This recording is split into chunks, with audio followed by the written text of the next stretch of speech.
اس دنیا میں آنے سے پہلے بھی ہم ایک زندگی گزار آئے ہیں اور بدقسمتی سے اس کا تصور بہت کم لوگوں کو حاصل ہے،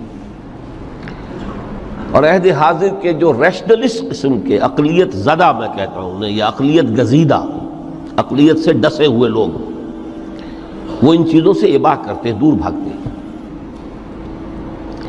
ہماری پہلی تخلیق ہوئی تھی عالم ارواح میں، الارواح جنود مجندہ، لشکروں کے لشکر تھے۔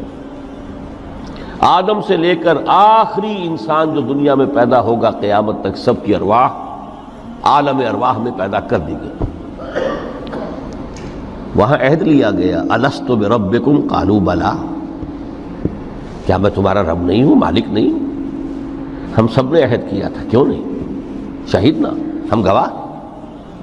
یہ عہد الست، اور ظاہر بات ہے کہ عہد جو ہوتا ہے جب تک انسان کو اپنی ذات کا شعور نہ ہو، خود شعوری نہ ہو۔ آپ دنیا میں معاہدہ کرتے ہیں تو کہتے ہیں کہ بقائمی ہوش و حواس میں یہ عہد کر رہا ہوں، معاہدہ کر رہا ہوں، تو ظاہر بات ہے کہ اس وقت ہم تھے اور ہوش و حواس کے ساتھ تھے، خود شعوری کے ساتھ تھے، لیکن صرف ارواح تھی، جسد نہیں تھے۔ اور یہی ہے وہ مقام جس کے بارے میں حضور نے سے جب پوچھا گیا کہ متى وجبت لک النبوۃ یا رسول اللہ، اللہ کے رسول آپ کو نبوت کب ملی؟ تو آپ نے فرمایا والآدم بین الماء والطین، ابھی آدم کا حیولہ جو ہے ابھی گارا گوندھ ہی رہا تھا، پانی اور گارے کے درمیان ہی تھے آدم، کہ میں اس وقت بھی نبی تھا۔ عالم خلق کا ابھی آغاز نہیں ہوا، ابھی عالم ارواح میں بھی جو تمام ارواح ہیں وہ اپنی امتیازی شان کے ساتھ ہیں۔ روح محمدی صلی اللہ علیہ وسلم، جس سے اگر نور محمدی کہیں تو غلط نہیں ہے، اس لیے کہ ارواح کا جو مادہ تخلیق ہے وہ نور ہے، جیسے فرشتوں کا مادہ تخلیق نور ہے۔ مسلم شریف میں حضرت عائشہ صدیقہ رضی اللہ تعالی عنہ سے روایت موجود ہے، اللہ نے فرشتوں کو نور سے پیدا کیا۔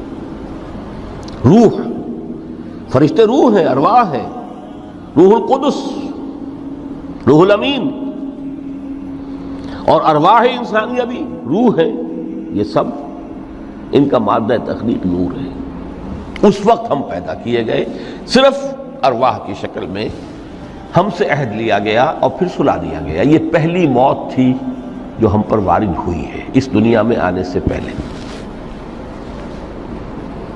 اس لیے کہ سورہ مومن کی ایک آیت میں فرمایا گیا ہے کہ جہنم میں لوگ جو ہیں فریاد کریں گے، ربنا امتنا اثنتین واحییتنا اثنتین فاعترفنا بذنوبنا فہل الی خروج من سبیل۔ اے اللہ، تو نے ہمیں 2 مرتبہ مارا، 2 مرتبہ زندہ کیا، تو اب ایک مرتبہ اور صحیح، کہ یہاں سے نکلنے کا بھی کوئی راستہ ہے کہ نہیں؟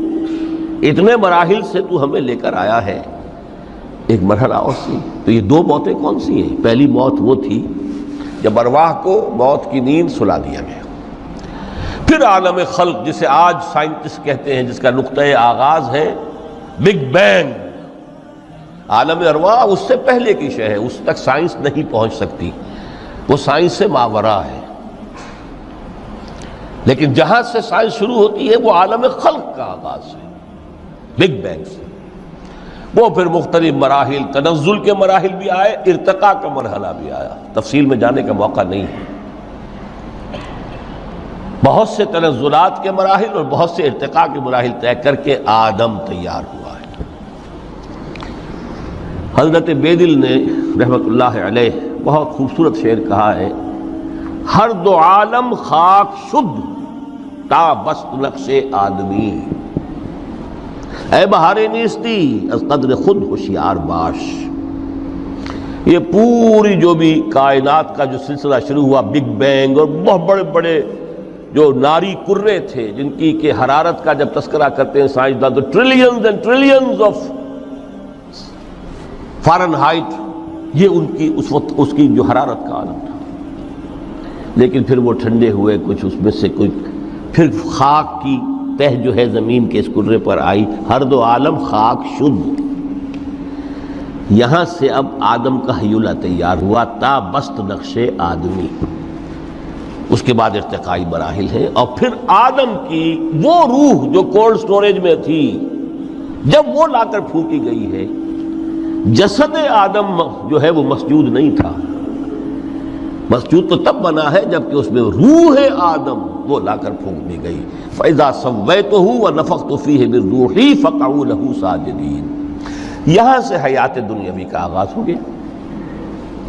پھر وہ سلسلہ تناسل ہے، آدم اور حوا کی نسل میں سے ہر بچہ 4 ماہ کے بعد جب اس کا ایک حیولہ رحم مادر میں تیار ہو جاتا ہے، حدیث ہے متفق علیہ عبداللہ ابن مسعود سے رضی اللہ تعالی عنہ، اور جس کے اندر آغاز میں وہ کہتے ہیں کہ حضور نے ہمیں یہ بتایا وَهُوَ الصادق المصدوق، دیکھنا تم کہیں شک میں نہ پڑ جانا، محمد کون ہے؟ الصادق المصدوق، جو سچے ہیں، جن کی سچائی کی اللہ گواہی دیتا ہے، کہ رحم مادر میں 40 دن تم نطفے کی شکل میں ہوتے ہو، پھر 40 دن علقہ کی شکل میں ہوتے ہو، پھر 40 دن تو مضغہ کی شکل میں ہوتے، پھر اللہ تعالیٰ فرشتے کو بھیجتا ہے جو اس میں روح پھونکتا ہے۔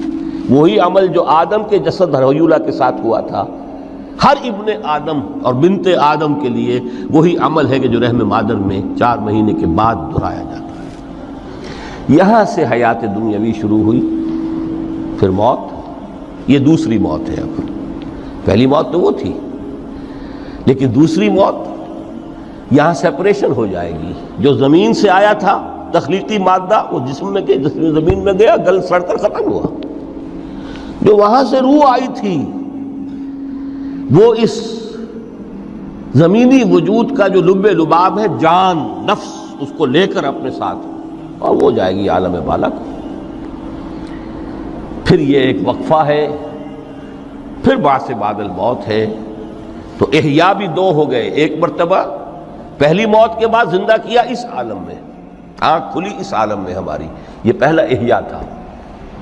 کیف تکفرون باللہ وکنتم امواتا فاحیاکم ثم یمیتکم ثم یحییکم ثم الیہ ترجعون۔ دوسرا احیاء وہ ہوگا قیامت کے دن، بعث بعد الموت، اور پھر اس کے بعد وہ زندگی ابدی زندگی ہے، ہمیشہ کی۔ یہ تصور سامنے رکھیے۔ تو یہ جو تھوڑا سا وقفہ، یہ تو زندگی بہت طویل ہے، تو اسے پیمانہ امروز و فردا سے نہ ناپ، جاویداں پہم دماں، ہر دم جواں ہے زندگی۔ اس میں یہ وقفہ جو ہے، خلق الموت والحیات لیبلوکم ایکم احسن عملا، یہ اس جسد کے ساتھ اس روح کا اتصال، اور یہ 30 40 50 60 70 80 100 برس کی عمر، یہ ایک وقفہ ہے، یہ امتحانی وقفہ ہے، تمہیں جانچا جا رہا ہے، پرکھا جا رہا ہے۔ ایکم احسن عملا۔ اب اگر تو 2 چیزیں انسان پر واضح رہیں، اور نہ صرف واضح رہیں، مستحضر رہیں۔ واضح تو ہو جاتی ہے ایک چیز، پھر آدمی بھول جاتا ہے، کیونکہ کوئی فائدہ نہیں دیتا اس کے۔ مستحضر ایک یہ کہ اصل زندگی آخرت کی زندگی ہے، طویل ہے۔ بل توسرون الحیات الدنیا والآخرۃ خیر وابقی، کلا بل تحبون العاجلہ وتذرون الآخرہ۔ تم اس عاجلہ کو پسند کرتے ہو، اس دنیا کی زندگی کو تم ترجیح دیتے ہو، جبکہ آخرت ہے جو باقی رہنے والی ہے، ابدی۔ اگر تو یہ معلوم ہو، جیسا کہ سورہ عنکبوت کی آیت کے حوالے سے میں نے آپ کو آیت سنائی کہ وما هذه الحیات الدنیا الا لہو ولعب وان الدار الاخرۃ لہی الحیوان لو کانوا یعلمون۔ اصل زندگی جو ہے وہ آخرت کی زندگی ہے، کاش کہ انہیں معلوم ہوتا۔ ایک حقیقت تو یہ معلوم ہو اور مستحضر رہے کہ اصل زندگی آخرت کی زندگی ہے، اور دوسری حقیقت یہ کہ یہ دنیا کی زندگی ایک امتحانی وقفہ ہے۔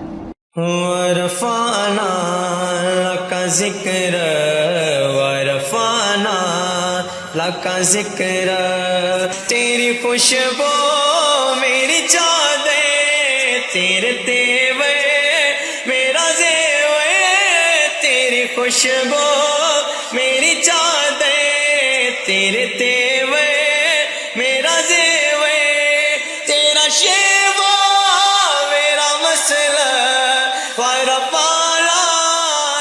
کا ذکر